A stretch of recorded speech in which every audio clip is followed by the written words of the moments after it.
Bit of a mystery there. A 10 News follow-up now. Talk show host Conan O'Brien won't have to defend himself in a San Diego courtroom after all.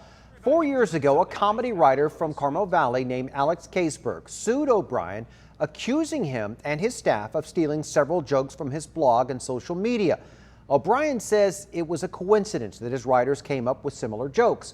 O'Brien wrote in an article in Variety this afternoon, he says in part, quote, "This saga ended with the gentleman in San Diego and I deciding to resolve our dispute amicably.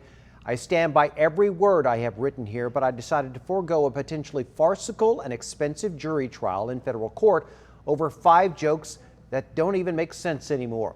4 years and countless legal bills have been plenty." We reached out to Caseberg this afternoon. He asked us to contact his lawyer. His lawyer has not called us back.